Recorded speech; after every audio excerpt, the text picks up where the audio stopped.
listening to Historyman 1781, a project of ekbarnes.com, where we walk in the footsteps of heroes and proclaim freedom reigns. On today's podcast, we are featuring Cindy Day and Fort Defiance.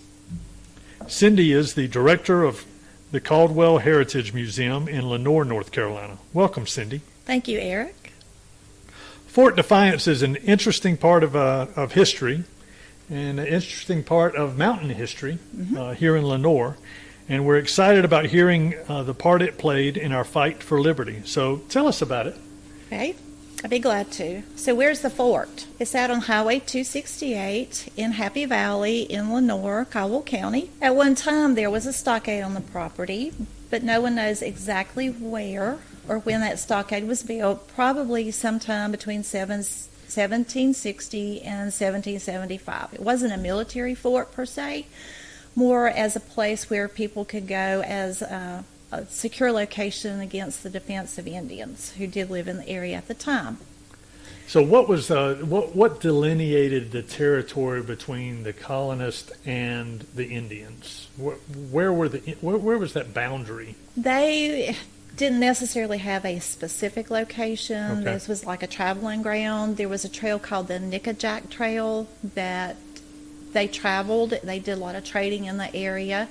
Also in Happy Valley, there were some Indian mounds that were excavated by Dr. Spainauer, and there are artifacts from those locations sitting in the Smithsonian Institute. Wow, very good.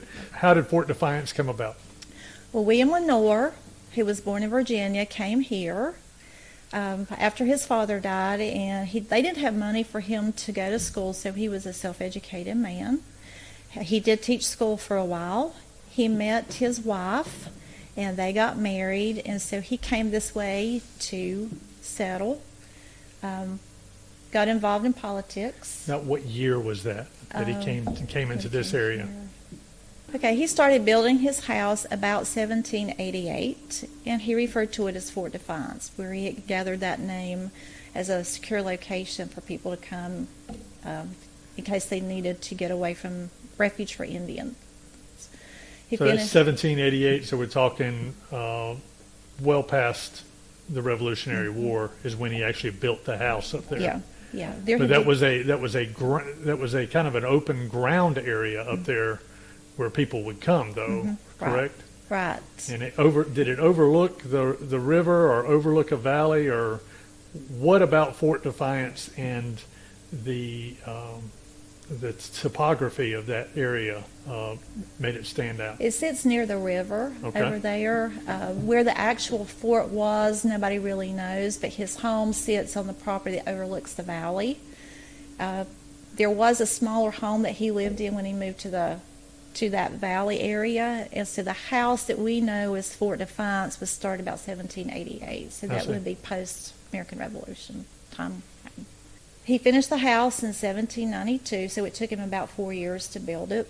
At that time, it was one of the largest constructed homes on the frontier because Caldwell County, North Carolina, was still a frontier. I see. He was the 10th and youngest child, born in Virginia. His parents were of French Huguenot ancestry. They were born here, but his grandparents were born in France. When he was 10, his father sold the family farm in Virginia. They moved to Edgecombe County in the eastern part of the state on the Tar River. They were working class people and had limited means, very little cash. So he didn't get to go to formal school, but he was a self-educated man. He taught himself how to read and write 4 languages: French, English, Greek, and Latin. He did teach school for a while. Then he met his wife, Ann Ballard, who was from Halifax, North Carolina, while he was teaching, and they got married. And so he decided, teacher's salary even then was not huge. So he decided he couldn't raise a family on the teacher's salary, so he apprenticed with a surveyor, and he learned to become a surveyor, and that brought him to Western North Carolina.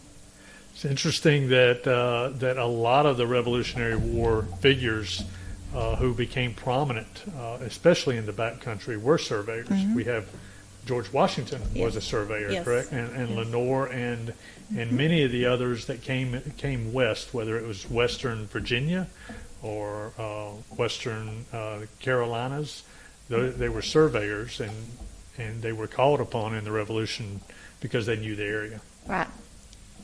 So he came west to survey, and when he came to this area, he fell in love with it. I mean, if you look at where we live, who wouldn't fall in love with this part of the state? So he set up housekeeping here. He did have an advantage in being able to read and write, which a lot of people settled on this part of the country didn't know how to do. They may be able to sign their name, but most of them just signed with an X because they did know how to read and write. Land was also cheap, and he knew that his land holdings would transfer into great wealth, so he started buying up a lot of land and moved his family here just prior to the American Revolution. He settled in what was called Fisher's Creek, now known as Wilkesboro. He lived in a 2-room log cabin on Buffalo Creek, and then he moved into the house that we do know as Fort Defiance in 1791, and he lived there till he passed away. Okay. Just as a segue, why did they call it Buffalo Creek? Well, at one time there were buffalo living in the area. Oh, okay. Yeah. All right. And sadly, like a lot of other wildlife, hunted out, died out. Yeah. Very good. Yep. So he and his wife had 9 children. 8 of those did grow to be adults. One child that died was Elizabeth. She died in 1785 at the age of 2, but she didn't die from disease. She passed away from an accident while playing. Somehow she got her head caught in the fencing, and in trying to get her head out, she strangled herself. Oh my goodness. So I'm sorry. Where did you find that information? We have resources here at the museum in our library that has the Lenoir family history and Fort Defiance history. And the namesake of Lenoir, the city of Lenoir, is because of William Lenoir. Yes. Right. Yes. Also, Lenoir County in North Carolina, Lenoir Hall at Chapel Hill, I see. and Lenoir Avenue, Lenoir Street in Raleigh, Very good. and Lenoir City in Tennessee. Okay. And probably a host of other locations are named for him. The boundaries of Tennessee and Virginia and North Carolina were really held in, they were kind of up in the air during the Revolution at that time. When we talk about Lenoir, William Lenoir coming out here and surveying and falling in love with the land and buying it up, really it was kind of a no man's land. And there was some question going back and forth which state actually owned the land, correct? Right. I mean, you go up into the Holston River Valley and those settlements up there, which is not far from here Right. if you go across the mountain here. There was a lot of back and forth. Okay, which state militia are we tied to? But William Lenoir was on this side of the line, so to Right. speak. So, Yeah, very and good. we were part of Wilkes and Burke County at that time. I see. Yeah, it's because Caldwell County wasn't formed until 1841. I get it. Yep. So he did have a lot of land. He owned more than 22,000 acres in the valley alone at one time. And of those, he had about 6,000 under cultivation. So you think about the Happy Valley area and just standing at that house and trying to envision that acreage. It's mind-boggling. Right. And he did own some slaves. He was an entrepreneur. He had a grist mill, a sawmill, a loom house, blacksmith shop, breeding stables, a steel house. He also had running water, which was an unknown entity at that time. It's interesting how you went straight from the still house to the running water. You just kind of glazed right over the Yeah. still house. Tell me how the stills played into the life back in that time. Back in the day. Well, a lot of travelers, if they came through this area, his house was used as a point of reference.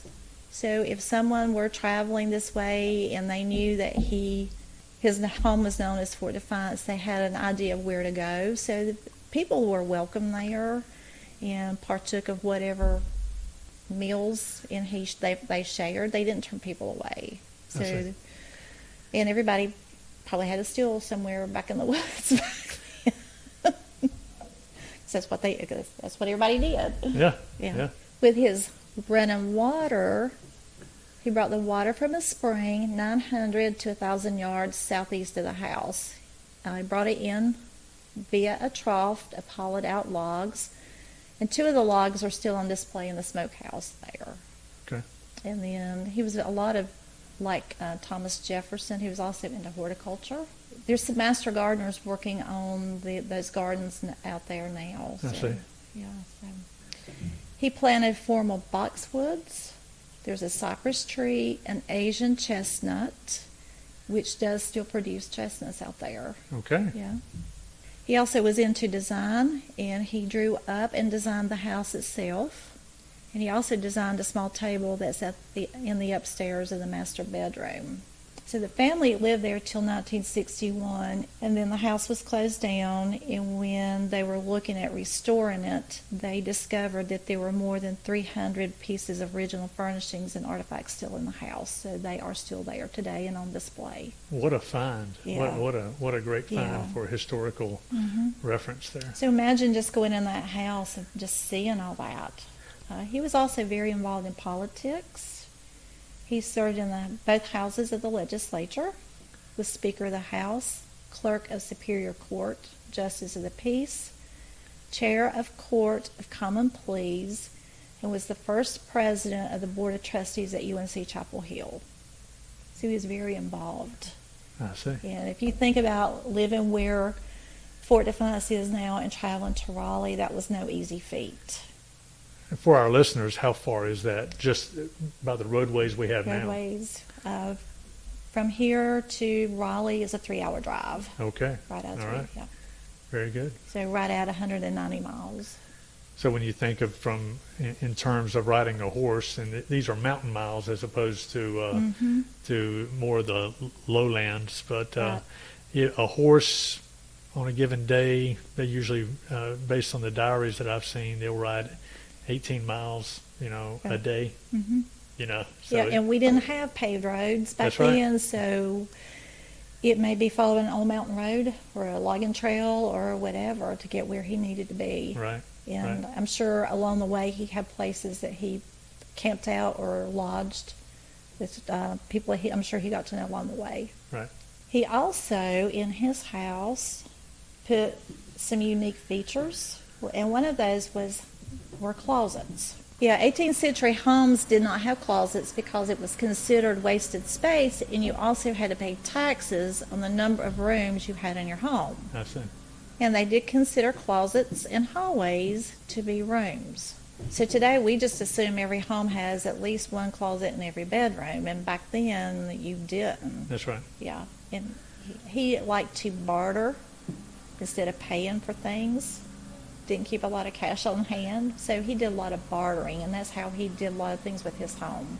He bartered I see. working materials and whatnot. He also served with the American Revolution. He was at Kings Mountain, and he did get wounded there. And one of the things that tends to stand out, at least with me, was back then men wore their hair in a ponytail. And so while he was at Kings Mountain, he Well, was they didn't call it a ponytail. They called it a... Q. So he's fighting. He did get wounded twice, once in his left arm and side. He also wrote that the wounds were minor in comparison to having had a musket ball pass so close that it removed that Q, or shot that ponytail off right about where it was tied. So because he got that ponytail shot off, that was so humbling to him that he never grew his hair long again. So if you look at any drawings of him, portraits of him post that event, his hair was never long. Really? Yep. That would be pretty humbling too, to realize you came that close to losing your life. Sure. And so after the war, he did get involved in politics. A man well ahead of his time in a lot of ways. Okay. Yeah, yeah. And he has been compared to Thomas Jefferson. He was the surveyor, politician, and a landowner. So we're just glad that he settled here and chose this area. So are there tours of the house? There are. Okay. Yeah. And tell me a little bit about how our listeners can find that house, maybe find your museum as well. Okay. You can find the Fort Defiance we just Google Fort Defiance, Lenoir, NC. They also have a website out there, so just check their website. And I always tell everybody to call before they go to make sure they are open, I see. because they do have summer hours and winter hours. I see. Yeah. But here at the museum, you were open when? We are open Tuesday through Friday, 10 to 4:30, and Saturday 9 to 12. And then if a group needs to come at a different time, we will work to accommodate that. And your address here? 112 Baden Street Southwest, Lenoir, NC. Okay. Cindy, thank you so You're much. So let me welcome. ask you this question here. Question that I try to ask everybody is, what does freedom mean to you? What does freedom mean to Cindy Day? To me, it means that I can come and go as I need to without fear. I can vote as I feel led to vote without repercussions.